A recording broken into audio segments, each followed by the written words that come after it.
नमस्कार. आम्ही लोक या YouTube मंचामध्ये आपल्या सगळ्यांचं स्वागत आहे. मित्रो, महाराष्ट्राच्या राजकारणाबद्दल बोलताना आपण नेहमी महायुती आणि महाविकास आघाडी या दोन प्रमुख राजकीय घटकांबद्दल नेहमी चर्चा करत असतो. मागच्या लोकसभा निवडणुकांच्या वेळी या दोन प्रमुख राजकीय प्रवाहांसोबतच वंचित बहुजन आघाडीबद्दलही बरीच उत्सुकता होती. पण त्या निवडणुकांमधली वंचितची कामगिरी ही फारशी दखलपात्र नाही हे लक्षात आलं आणि वंचित बद्दलच्या चर्चा जवळपास बंद झाल्या. सध्या महाराष्ट्रात अधिक चर्चा आहे ती मनोज जरांगे या प्रत्यक्ष राजकारणात नसलेल्या पण तरीही राजकारण प्रभावित करू पाहणाऱ्या एका प्रभावित दबाव गटाची. त्यांच्याशिवाय राज ठाकरे यांच्या महाराष्ट्र नवनिर्माण सेनेचीही.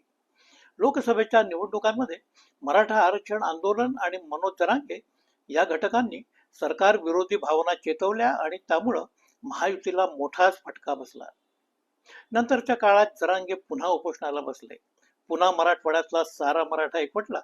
विधानसभा निवडणुका पुढ्यात असल्यानं बड्या बड्या राजकीय नेत्यांनी जरांगेंना भेटणं सुरू केलं.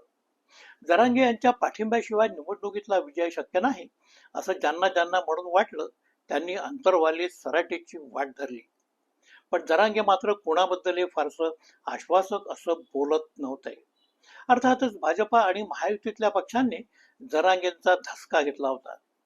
फडणवीस आणि त्यांच्या कंपात जरांगेविषयी चांगलं बोललं जात नव्हतं. जरांगे ज्या पद्धतीनं बोलतात, सगळ्यांना अंगावर घेतात, ते पाहून त्यांनी थेट राजकारणात उतरावं अशी आव्हानही त्यांना दिली गेली.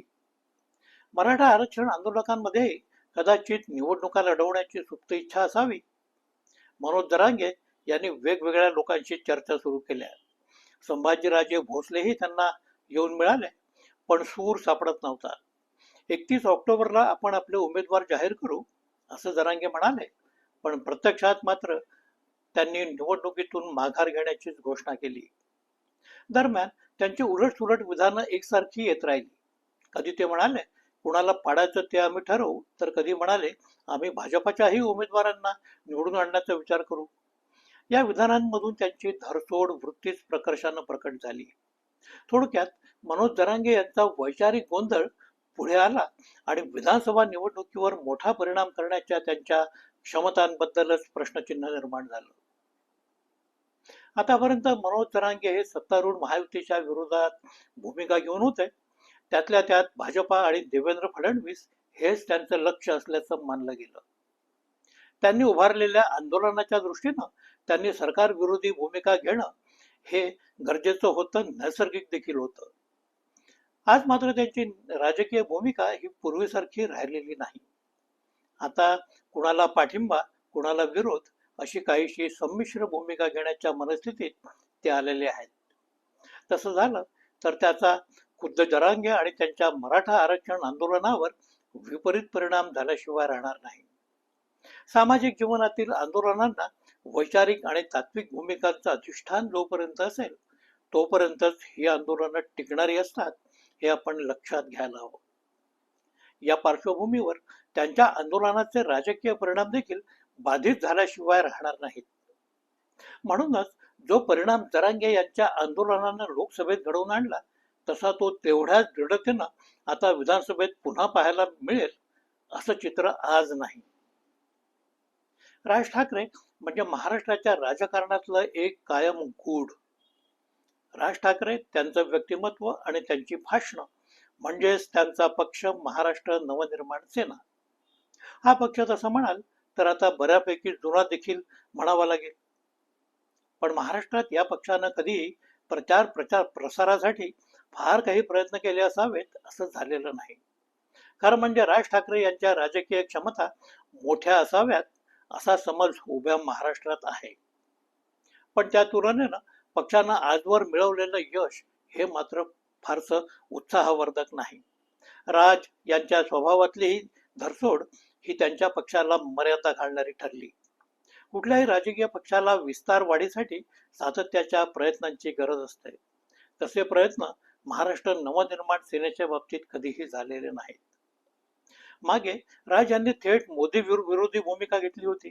त्यांच्या त्या लाव रे तो व्हिडिओवाल्या सभा केवळ महाराष्ट्रात नाही तर देशभर गाजल्या. त्यांनी आपली ही भूमिका कायम ठेवत प्रत्यक्ष जमिनीवर पक्षवाढीसाठी प्रयत्न केले असते तर आज कदाचित महाराष्ट्र नवनिर्माण सेना हा पक्ष महाराष्ट्राच्या राजकारणात महत्वपूर्ण भूमिका बजावताना आपल्याला दिसला असता. पण तसं काही घडलेलं नाही. मग कधी मशिदीवरच्या भोंग्यांविरोधात हाळी देणं, तर कधी टोल नाक्यांवरची आपली आंदोलनं अधिक तीव्र करणं वगैरे प्रकार त्यांच्या पक्षाने केले. पण हे प्रयत्न देखील केवळ प्रासंगिक म्हणावे या स्वरूपाचे. मधल्या काळात मोदी विरोधात बोलून आपण चूक केल्याचं कदाचित त्यांच्या लक्षात आलं आणि त्यांनी करेक्टिव्ह मेजर्स घ्यायला सुरुवात केली. त्यातून त्यांचा जो राजकीय प्रवास घडला तो भाजपा विरोधक ते भाजपा समर्थक या वळणाचा. आज तर त्यांची भूमिका ही खुल्लम खुल्ला भाजपा समर्थनाची आहे. ती देखील त्यांनी स्वतः ठरवून घेतलेली असण्याची शक्यता फार कमी. कारण आज त्यांनी जे उमेदवार मैदानात आणले आहेत त्यापैकी खरोखरच किती लोक निवडून येतील याबद्दल नक्कीच साशंकता आहे. राज ठाकरे यांनी या निवडणुकीत घेतलेली भूमिका ही कुठल्याही राजकीय पक्षानं स्वतंत्ररित्या घेतलेली भूमिका असावी असं चित्र नाही. शेतकरी कामगारी पक्ष हा खरं तर राज ठाकरे यांच्या पक्षापेक्षा अतिशय लहान असणारा पक्ष. त्या पक्षानं 3 जागा महाविकास आघाडीकडून मिळवल्या, पण ज्या मिळवल्या त्या व्यवस्थित वाटाघाटी करून. राज ठाकरे यांच्याही राजकीय भूमिका स्पष्ट असत्या तर त्यांनाही महायुतीत असंच सन्मानाचं स्थान मिळवता आलं असतं. विधिमंडळात आपली उपस्थिती अधिक लक्षणीय आणि परिणामकारक म्हणून ठेवता आलेली असती. भविष्यातल्या राजकारणात अधिक जबाबदार अशी भूमिका बजावता आली असती. पण तसं करण्याऐवजी महायुतीच्या बाहेरून भाजपाला पाठिंबा देणारा, स्वतःचा राजकीय वापर कुणालाही करू देण्याची तयारी ठेवणारा एक लहान पक्ष म्हणून भूमिका बजावण्यासाठी हा पक्ष आज सज्ज आहे. राज ठाकरे यांनी मनात आणलं असतं तर आपलं स्वतंत्र अस्तित्व कायम ठेवून अधिक स्वाभिमानी राजकारण त्यांना करता आलं असतं. पण कदाचित त्यांच्या भोवती निर्माण झालेल्या दबावांना ते बळी पडल्यास हवेत. विधानसभेसाठी त्यांनी आपले उमेदवार घोषित केल्यानंतर प्रत्यक्ष प्रचाराला सुरुवात केली. आता त्यांच्या टीकेची जोड ही खास करून एकनाथ शिंदे यांच्यावर आहे. हे सारं पाहता राज ठाकरे यांचा वापर मुंबईतल्या शिवसेनेच्या विरोधात आणि ठाण्यात एकनाथ शिंदे यांच्या विरोधात होताना दिसतो आहे.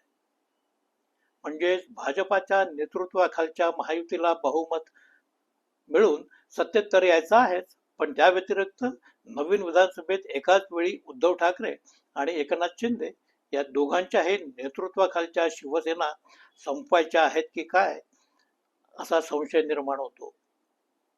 भाजपा हा पक्ष केवळ सरळसोट राजकारण करणारा पक्ष मुळीच नाही. वाटेल त्या मार्गाने आपल्याला हव्या त्या गोष्टी घडवून आणणं आणि राजकारणाची आपल्या सोयीनं मांडामांड करणं हेच त्या पक्षाचं आजवरचं चरित्र. यावेळी आपल्या राजकीय उद्दिष्टांसाठी भाजपानं मनसेची निवड वेगळ्या पद्धतीनं केलेली आहे एवढंच. मूळ मुद्दा हा आहे की मनसे या निवडणुकांवर आपला कितपत प्रभाव टाकू शकेल आणि प्रत्यक्षात किती जागा जिंकेल. या प्रश्नाचं थेट उत्तर मिळणं कठीण आहे, कारण मनसेनं आजवर आपली स्वतःची अशी फार मोठी व्होट बँक कधीही तयार केलेली नाही. राज ठाकरे यांच्या भाषणामुळे मंत्रमुग्ध होणारे लोक आणि त्यांच्या बिल्डर व्यावसायिक कार्यकर्त्यांच्या प्रभावानं मनसेकडे वळणारे लोक हीच मनसेची खरी व्होट बँक. ज्या ठिकाणी या पक्षानं सक्षम उमेदवार दिले त्या काही ठिकाणी पक्षाचे उमेदवार विजयी होऊ शकतील, पण बहुतेक ठिकाणी मनसेचे उमेदवार हे कदाचित भाजपाच्या मतांवर अवलंबून असतील. भाजपानं या निवडणुकीत कधी नव्हे एवढं तिरप राजकारण करायला घेतलेलं आहे. अनेक मतदारसंघात महायुतीच्या उमेदवारांऐवजी भाजपा बंडखोर किंवा जिंकून येण्याची क्षमता ठेवणाऱ्या अपक्ष उमेदवाराच्या दिशेनं भाजपा आपली मतं वळवण्याचं राजकारण करताना दिसत आहे. आज महायुतीमध्ये भाजपा प्रत्यक्ष केवळ 152 जागा लढवत आहे, पण त्याशिवाय शिंदे सेनेला भाजपानं 12 तर अजितदादा पवार यांच्या पक्षाला 5-6 ठिकाणी उमेदवार उसने दिलेले आहेत. अशा रीतीनं प्रत्यक्षात भाजपाचे 170 उमेदवार मैदानात असणार आहेत. त्याशिवाय सदाभाऊ खोत, महादेवराव जानकर यांच्यासारखी लोकही भाजपाच्या राजकारणाला सहाय्यभूत ठरणारी भूमिका घेतील. निवडणूक निवडणुका झाल्यानंतर आज दिसतंय त्यापेक्षा वेगळंच काहीतरी राजकारण घडावं अशी सारी काहीशी चिन्ह आहेत. राज ठाकरे यांना निवडणुकीत जे काही यश मिळेल ते या राजकारणाच्याच दिशेनं जाईल यात शंका नाही.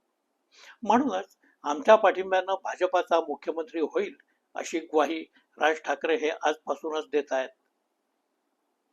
मित्रो, हा व्हिडिओ इथेच संपवतोय. व्हिडिओ कसा वाटला कमेंटमध्ये जरूर सांगा. लाईक करा, शेअर करा. अजूनपर्यंत सबस्क्राईब केलेलं नसेल तर जरूर करा ही विनंती. नमस्कार.